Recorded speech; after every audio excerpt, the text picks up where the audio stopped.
उत्तर प्रदेश फिर की अपनी राजधानी ज़िंदगी जीने लखनऊ लगेंगे। में 90 घंटे के अंदर 4 रेप के मामले सामने आए, जिसको लेकर विपक्ष लगातार सरकार पर हमलावर है। सारी घटनाएं हुई हैं वो बेहद शर्मनाक भी हैं, चिंताजनक भी हैं। हमारी बेटियां जब घर से निकलती हैं तो कोई स्कूल जा रहा है, कोई जॉब कर रहा है, तो वो एक भय का माहौल पैदा हो गया और अपराधी इसलिए हौसले उनके बुलंद हैं क्योंकि कहीं ना कहीं सरकार। आप बिल्किस बानो रेप केस में देख लीजिए, जिस तरीके से अपराधियों की रिहाई हुई है उससे अपराधियों में हौसले बुलंद हो रहे हैं, उनको कहीं से भी कोई डर महसूस नहीं हो रहा। आज ये जो स्थितियां हैं, जिस तरीके से महिलाओं के सम्मान की बात करती बीजेपी, लेकिन महिलाओं का ये अपमान है, ये शर्मनाक है। जिस तरीके से अपराधियों पे कोई रोक नहीं हो रही हो, कोई कार्रवाई नहीं हो रही है। सबसे चिंताजनक तो ये है कि 4-4 थानों में परिवार जाता है और उसके पर कार्रवाई नहीं हो रही है। तो ये हम मांग करते हैं कि इसके खिलाफ सख्त से सख्त कार्रवाई हो और जो भी दोषी हों उनको सज़ा मिले। राजधानी लखनऊ से ये रेप की चौथी घटना सामने आई है। आपको बता दें, 90 घंटे के अंदर राजधानी लखनऊ में ये रेप की चौथी घटना है। 30 अप्रैल को इस महिला के साथ में सरकारी हॉस्पिटल में डॉक्टर और वार्ड बॉय ने बेहोशी का इंजेक्शन लगा के इसका बलात्कार किया था, जिसके बाद पीड़िता लगातार दर दर भटकती रही। पीड़िता ने जब कोर्ट का दरवाज़ा खटखटाया तो कोर्ट की तरफ से कल आदेश किए गए मुकदमा लिखने के, तो मुकदमा महानगर थाने में लिखा गया, जिसके बाद में एक आरोपी को गिरफ्तार कर लिया गया। देखिए, सबसे बड़ी बात यह है कि घटना के बाद में क्या पुलिस ने सुनी नहीं। जो महिला कोर्ट का दरवाज़ा खटखटाती है, न्याय की मांग करती है, वहाँ से उसको न्याय मिलता है।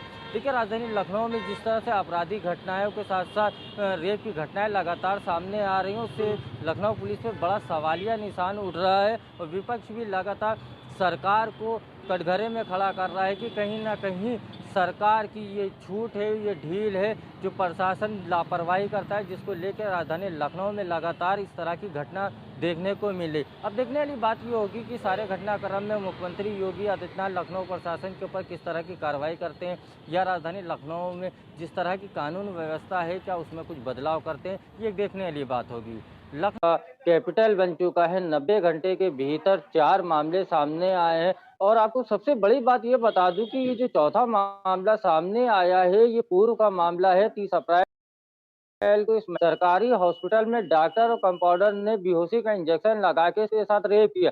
देखिए, कहीं न कहीं महिला जो है पीड़िता जो है इधर-उधर भटकती रही, जिसके बाद में उसने न्यायालय का दरवाजा खटखट कोर्ट ने जब संज्ञान लिया है, उसके बाद में महानगर थाने ने मुकदमा दर्ज किया और उसके बाद में एक आरोपी को गिरफ्तार किया। देखिए, लगातार राजधानी लखनऊ में जिस तरह रेप की घटना सामने आ रही हो, पुलिस का जो रवैया देखने को मिल रहा है, छात्रा का जिस तरह से रेप हुआ था ऑटो वाले ने कि 18 घंटे के बाद में उसका मेडिकल होता है, एफआईआर लिखी जाती है, वही मामला बिल्कुल इसमें भी देखने को मिलता है। इसमें तो पूरी देरी ये की गई है कि महिला का मुकदमा तक ये नहीं लिखा गया। जब वो न्यायालय जाती है, कोर्ट का दरवाजा खटखटाती है, न्याय की मांग करती है, उसके बाद में कहीं मुकदमा लिखा जाता है, एक ही गिरफ्तारी होती है। देखिए, राजधानी लखनऊ की कानून व्यवस्था पूरी तरह से ध्वस्त दिख रही है, क्योंकि जो भी अधिकारी हैं, कहीं न कहीं वो अपने महतादों को दिशा निर्देश वाले नहीं दे पा रहे हैं, ना उन पे कार्रवाई कर पा रहे हैं, क्योंकि जिस तरह से रेप की घटना सामने आ रही है, अगर रही है तो मुकदमा दर्ज करा के फौरन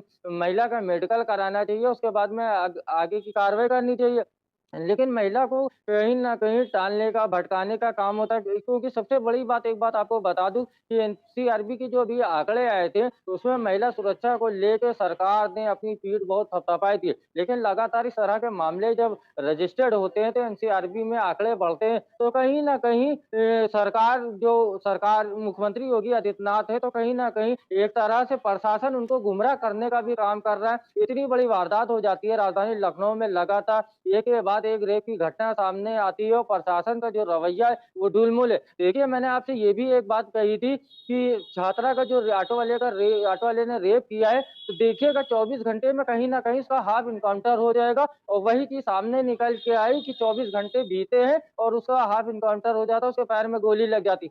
देखिए, रेप हो जाता है, जिस तरह से अपराधी बेलगाम हो गए हैं, पुलिस का खौफ नहीं है। राजधानी लखनऊ में पुलिस का इकबाल खत्म हो गया। कहीं न कहीं विपक्ष भी लगातार हमलावर है कि थाने चौकियों में भ्रष्टाचार पनप रहा है, थाने बिक रहे हैं, एसएसपी जिलों में बिक रहे हैं। देखिए उत्तर प्रदेश की राजधानी लखनऊ का जब ये हाल है तो आप सोच सकते हैं कि जिलों के ग्रामीण एरियो के जहाँ चौकी और थाने दूर-दूर होते हैं, तो वहाँ का क्या हाल होगा? कानून व्यवस्था उत्तर प्रदेश की कहाँ जा रही है? जिस तरह से कानून व्यवस्था को लेके मुख्यमंत्री योगी आदित्यनाथ ने दोबारा सरकार बनाई है, कहीं न कहीं उन दावों को ये अधिकारी फ़ेल करते नज़र आ रहे हैं। माफियाओं पे तो कार्रवाई हो रही है, बाबा का बुलडोज़र चल रहा है, लेकिन लगातार जो रेपिस्ट हैं और जो रेप की घटनाओं को पुलिस वाले लिख रहे नहीं हैं, तो उन पे भी कहीं न कहीं कार्रवाई होना चाहिए। इस पूरे 4 प्रकार रेप के मामले सामने आए हैं, सिर्फ़ एक चौकी इंचार्ज जो सड़िया चौकी इंचार्ज था, उसको सस्पेंड कर दिया गया। देखिए, पूरे मामले में कहीं न कहीं चौकी इंचार्ज के साथ में इंस्पेक्टर भी होता है, एसीपी भी है। देखिए, कहीं न कहीं बड़े अधिकारी भी इस मामले को संज्ञान नहीं लेते।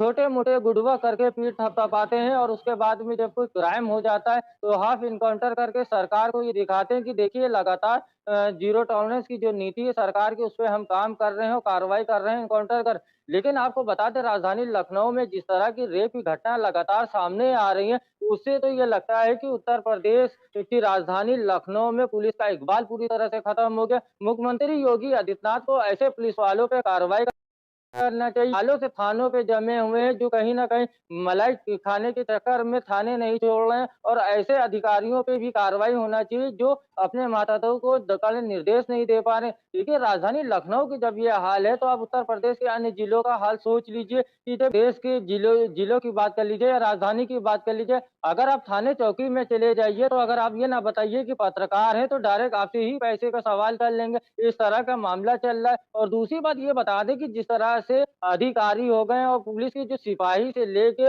आला अधिकारी तक के बेलगाम हो गए। अगर उनसे कोई सवाल कर लीजिए तो उल्टा आप पे मुकदमा कर देंगे। देखिए ऐसे अधिकारियों पे मुख्यमंत्री योगी आदित्यनाथ को तुरंत कार्रवाई कर दी जाए। राजधानी लखनऊ में ऑटो चालक वाला जब मामला आया था सामने रेप का, तो अगर उस टाइम अगर पुलिस तत्परता दिखा देती तो इतना टाइम नहीं लगता, मिनटों में काम होता। हाईटेक कही जाती है राजधानी लखनऊ में सीसीटीवी कैमरे सब जगह लगे हों, उसके बाद में 18 घंटे के बाद में पीड़िता का मेडिकल कराया जाता है, फिर एक आरोपी को गिरफ्तार किया जाता है, फिर 24 घंटे 48 घंटे के बाद में दूसरे का हाफ इनकाउंटर कर दिया जाता है, पैर में गोली मार दी जाती है। देखिए कहीं न कहीं पुलिस अपनी ज़िम्मेदारियों से भाग रही है और आपको बता दें सबसे बड़ी बात ये है कि पूरे प्रकरण में अभी तक की किसी पे कार्रवाई नहीं। सबसे बड़ी बात ये है कि गोमती नगर का थाना हो, चाहे विभूतिखंड का थाना हो, चाहे गोमती नगर और विशाखा अभी तक किसी भी ये समझ लीजिए ज़िम्मेदार पे कार्रवाई नहीं। ज़िम्मेदार की हम बात क्यों करें? यहाँ तक के कि उसड़िया चौकी इंचार्ज के अलावा अभी तक के किसी अन्य थानों में एक भी सिपाही के ऊपर भी कार्रवाई नहीं हुई। तो कहीं न कहीं ये दर्शाता है कि जब सिपाहियों पे, पुलिस वालों पे कार्रवाई नहीं होगी और अधिकारी जब उन मातहतों को पूरी तरह से संरक्षण देंगे तो इस तरह की घटना होना लाज़मी है। देखिए आपको बता दें जिस तरह से डॉक्टर ने बेहोशी का इंजेक्शन लगा के रेप किया था, अगर इस मामले को महानगर थाना गंभीरता से ले लेता और मेडिकल करा लेता, मेडिकल कराने के बाद में सारी चीज़ें खुल के सामने आ जाती। लेकिन टाला-मटोली की गई, महानगर थाने ने टाला-मटोली किया जिसको लेके महिला ने न्यायालय का दरवाज़ा खटखटाया और सबसे बड़ी बात ये है कि अभी तक की किसी बड़े नेता का भी इस मामले पे बयान नहीं आया कि प्रशासन जो है लापरवाह है, इस पे कार्रवाई करनी चाहिए। देखिए, अगर किसी से बात करने की आप कोशिश करिए तो वो बात नहीं कर रहे, ऑफ कैमरा बात करते हैं, ऑन कैमरा बात नहीं कर रहे। और दूसरी बात ये बता दें कि अभी तक के ये देखने वाली बात है कि अभी तक के लखनऊ के अंदर किसी अधिकारी पे कार्रवाई नहीं हुई। सबसे पहला काम ये करना चाहिए कि जिन थानों में जिस तरह के अपराध हुए कि वहाँ के डीसीपी को सबसे पहले हटा देना चाहिए और उसके बाद में देखिए लखनऊ कमिश्नर का ना बयान आना, तो ये कहीं न कहीं उनकी चुप्पी को ये दर्शाता है कि मातादों की जो भी गलती हैं, उसपे ये पर्दा डाल लें। जी, पेट्रोलिंग का जिस तरह से आदेश दिया अधिकारियों ने, डीजीपी ने कि आप जनता के बीच में जाइए, उनकी समस्याओं को सुनिए। जनता जो है पुलिस को देख के डरती है क्योंकि जनता के बीच में ये जाते तक के नहीं, समस्याओं को सुनते तक के नहीं। अगर आप छोटी-मोटी समस्या लेके चले जाइए, तो थाने से ऐसे भगा दिया जाता है कि वो खुद ही चोरी करके आए हैं, इस तरह का मामला है। तो आपको बता दें कि थाने चौकियों पे जो दरोगा और या इंस्पेक्टर की बात कर लीजिए, तो ये अपने आप को मुख्यमंत्री से कम नहीं समझते। थानों में बैठे, चौकी में बैठे, चले जाइए छोटी-छोटी चौकी देख लीजिए, वहाँ पे एसी लगे हैं, एसी में साहब लोग आराम करते हैं और इनसे जनता से कोई फिक्र नहीं। अगर किसी मामले में ज्यादा तूल पकड़ उसमें जो है थोड़ी बहुत कार्रवाई करके अपना पल्ला झाड़ लेते और कहीं ना कहीं दूसरे पे दोष डाल देते। देखिए, उत्तर प्रदेश की राजधानी लखनऊ में जिस तरह की कानून व्यवस्था चल रही है, तो इस तरह से लग रहा है कि लखनऊ में कमिश्नरी जो है पूरी तरह से फेल है। डीके ठाकुर जब थे तो उस तरह